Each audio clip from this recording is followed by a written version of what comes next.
오늘 저녁에는 자신의 인품을 발전시키자 하는 제목입니다. 자신의 인품을 발전시키자. 이 인품이라고 하는 것은 사람에게 있어서 우리 사람은 다 인품을 가지고 있습니다. 이 인품이라고 하는 것은 그 사람의 품위를 말하는 건데, 품위라고 하는 것은 그 사람이 지닌 가치를 말하는 겁니다.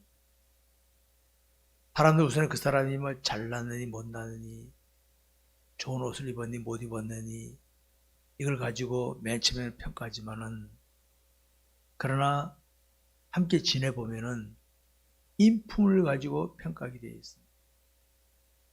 사람이 아무리 잘났고, 아무리 돈이 많고, 아무리 배운 것이 많고, 아무리 경험이 높아서도 겪어봤을 때 인품이 그렇지 않으면 인정을 못 받습니다.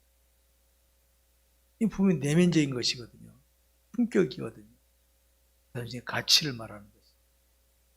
이 인품이라는 것은 외형적인 것이 아닙니다. 그 사람의 말이나 행동을 통해서 나타나는 게 인품이라고 하죠. 물론 당장은 말 행동을 가식적으로 할 수 있지만은 가식적인 것 계속 반복 못합니다. 조금 지내보면요, 그 사람이 가식적으로 하는지 진실로 하는 것인지를 알 수 있습니다. 진실되게 하는 게 인품이거든요. 그런데 여러분, 우리 인간이라 하는 것은 출발할 때는 거의 수준이 비슷합니다. 동격이라 할 수 있습니다. 출발할 때는. 그런데 지나가면서 살아가면서 인품이 달라지는 겁니다. 근데 제일 먼저 영향받는 게 부모의 영향을 받습니다. 부모. 그래서 부모가 잘못하면은 자식들 다 배려고 마는 거예요. 그 다음에 그 아이가 어떤 사람과 가까이 친구, 어떤 사람 가까이 지내느냐에 따라 또 인품이 또 발전하게 달라지게 됩니다. 제일 큰 영향은 자기 부모의 영향 받고, 내가 가까이 지내는 친구의 영향을 받고, 이렇게 하면서 인품이 달라지게 되는 것이죠. 그래서 출발할 때 서로 비슷했던 사람들이 세월이 지나면 인품이 달라집니다. 어떤 사람은 아주 곱게 아름답게 발전한 사람이 있는가 하면, 어떤 사람은 뭐 저래 사람 같지 않네, 이런 저질스러운 인품으로 타락하는 사람도 있습니다. 그러니까 오늘 이거 자신의 인품을 발전시키려고 하지 않으면은, 노력하지 않으면은 안 돼요. 오늘 본문에도 그런 게 나오죠. 훈계를 좋아하는 자는, 훈계가 뭡니까? 부모나 스승으로부터 주어진 게 훈계거든요. 훈계를 좋아하는 자는 지식을 좋아하거니와. 훈계, 징계, 이거 누가, 스승이나 부모로부터 오는 겁니다. 이게 스승이 부모가 나 이렇게 해라, 이거 하고, 징계는 뭡니까? 부모나 스승이 야단치는 거죠. 이렇게 하면서 우리가 발전해 나가는 과정인데, 발전시키지 않으면은 이 세상에 존재하는 악한 영에게 이용당하는 자리에 가고 마는 것이, 제가 종종 말씀드리죠.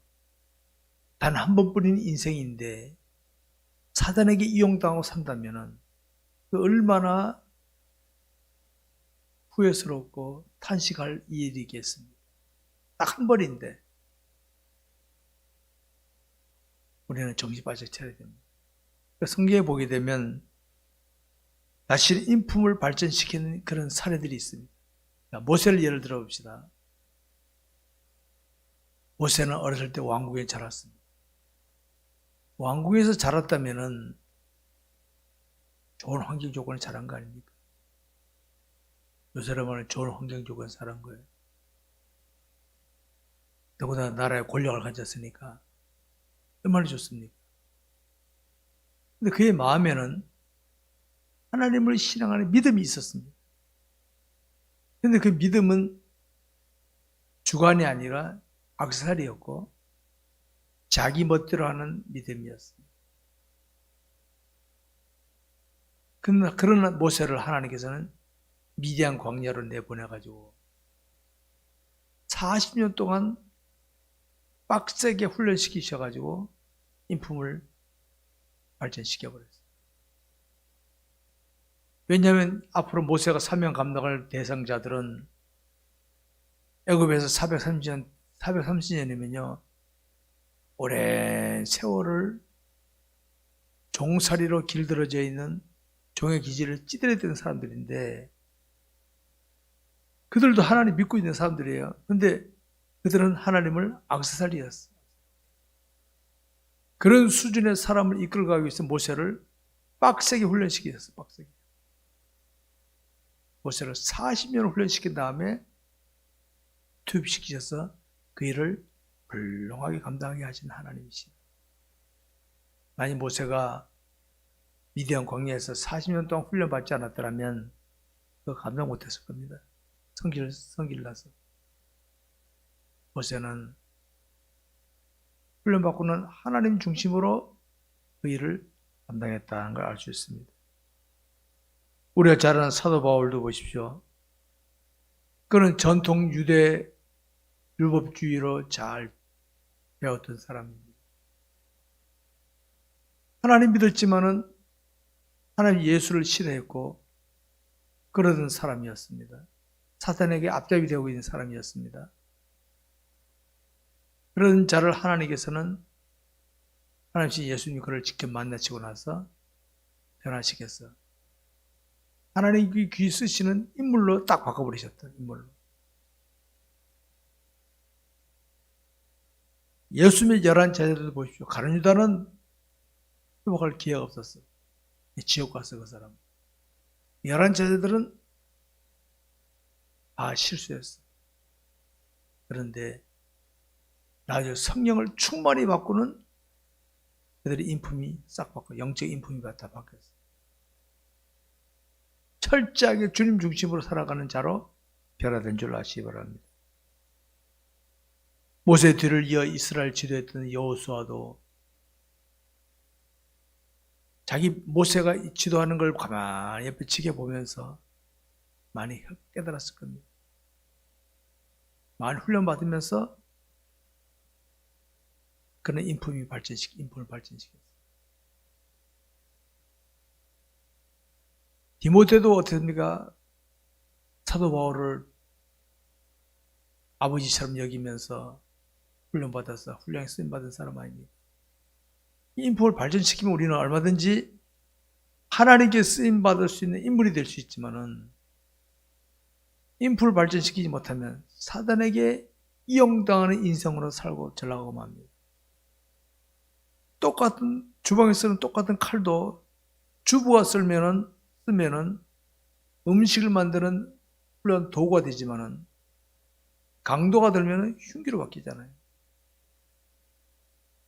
저와 여러분이 인품을 잘 발전시켜서 하나님께 쓰임받으면 이 시대에 하나님의 뜻을 이루는 데 쓰임받는 인물이 될 수도 있지만은 그냥 방치하면 사단의 도구로, 사단의 앞잡이로 사용되다가 죽을 때 후회하는 인생이 되고 마는 것입니다. 그럼 오늘 우리는 자신의 인품을 발전시켜야 돼요. 내 인품을 발전시키자. 나는 내 인품을 발전시키기 어떻게 훈련하고 있는가? 여러분, 인품 발전은요, 물론 어렸을 때는 부모 영향받고 친구 영향받고 자기를 지도해주는 자의 영향도 많이 받지만 제일 중요한 건 자기 자신이 훈련하는 겁니다. 깨닫고. 나 이걸 굉장히 강조하는 목사입니다. 자기 깨닫고 먼저 깨달아야 돼. 깨닫고 자신에게 부족한 점을 고치고 없는 걸 발전시키고 자꾸 이렇게 노력하지 않으면은 인품이라고 하는 것은 발전되지 않습니다. 원래 우리 인간은 원죄를 지냈기 때문에 가만히 있으면요 욕심에 끌리는 삶을 살 수밖에 없어요. 지금 우리나라 보십시오, 여러분. 코로나 팬데믹이지만은 우리나라는 작년에 선진국으로 선포됐잖아요, 세계적으로. 이건 뭡니까? 우리나라가 잘 먹고 잘 사는 우리나라가 됐다는 겁니다. 최빈국 중에 하나, 개발도상국 중에서 선진국으로 발전한 나라는 대한민국밖에 없어요, 지금 현재. 이런 상황에서는요, 더욱더 정신 차리고 훈련하지 않으면 자신의 인품이 발전될 수가 없습니다. 왜? 내가 힘들고 어려울 때는 할 수 없이라도 어떻게 할 수 있을지 몰라도 편안하면요, 정신 안 차리면 할 수가 없습니다. 미국의 32대 대통령이 루즈벨트 대통령의 부인이 어린 시절에 고아였답니다. 고아.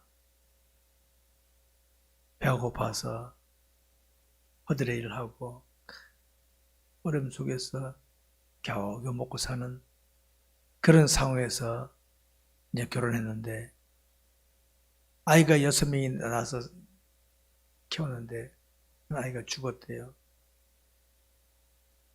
근데 그 여인은 죽은 아이를만 본 게 아니라 나에겐 5명의 아이가 있다. 이 사람 어릴 때도 고아였지만은 절망적이거나 낙심하지 않고 항상 낙천적으로 긍정적으로 살고 살았다는 겁니다. 그러다 나중에 남편과 만나 결혼해서 사는데 남편이 30대에 소아마비 같이 걸린 거예요. 남편은 절망하고 겨우 휠체어를 타고 움직이는 그런 상태에 있을 때 남편이 절망하는 말을 했대요. 나는 이제 희망이 없다.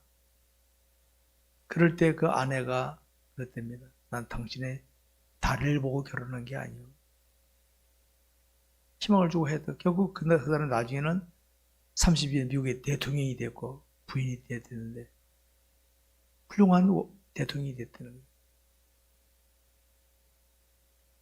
인품을 발전시키니까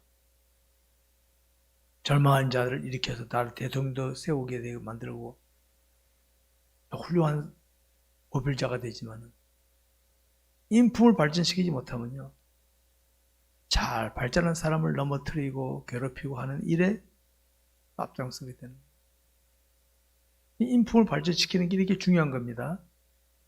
자신 인품을 발전시키는 게. 그래서 하나님 우리에게 때때로 원치 않는 시련을 주실 때가 있습니다. 시련을. 그리고 스스로 우리에게 훈계와 징계를 허락하십니다. 훈계, 말씀을 더 깨닫게 하시고, 징계는 뭡니까? 잘못한 데 대해서 야단치십니다. 훈계와 징계가 뒤따르지 않으면 우리는 인품을 발전시킬 수가 없습니다. 스스로 자신을 훈계하고 징계하고 하면서 나가는 사람은 더 인품을 발전시키기 더 쉽겠죠. 남이 나보고 뭐라 그러면 기분 나쁠 수 있어도 내 스스로가 훈계와 징계를 가까이 하면서 하다 보면 발전할 수 있는 거예요. 그러니까 징계를 싫어하는 자는 짐승과 같다 그랬잖아요. 내 귀에 듣기 싫은 소리 해주는 사람 좋을 리가 없지. 그러나 그걸 통해서 깨닫고 다시 발전해 가면은 내게 있는 결점이 떨어져 나가고 장점을 발전시키고 이렇게 해서 인품을 발전시킬 수 있는 거예요.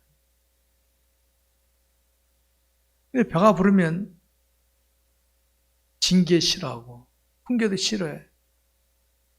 아니 내 멋대로 하겠다. 내 멋대로. 좋은 현상이 아닙니다. 좋은 현상. 우리 대한민국이 지금 선진국이라고 좋아하지만요, 영적으로는 아주 나쁜 환경입니다. 나쁜 환경이. 우리는 이걸 보면서 이제 스스로가 부모님들이나 교회 목회자는 제대로 훈계하고 제대로 징계되어야 됩니다. 그냥 편한 대로 좋은 게 좋다고 해 나가면요, 같이 망하고 마는 거예요. 같이. 부모가 자녀를 올바른 훈계를 하지 않고 징계하지 않으면 그 자녀는 누가 지도하겠습니까? 그 자녀의 인품은 발전할 수 없겠죠. 성도를 목회자가 제대로 안 하면 누가 지도하겠습니까? 그러니까 우리가 저러고 해야 돼. 상대가 싫어하든 좋아하든 내가 하나님 앞에서 바로 훈계하고 징계하고 그래서 인품을 발전시키도록 해야 되겠습니다. 우리는 오늘 밤에도 이 말씀 붙들고 기도하도록 하겠습니다.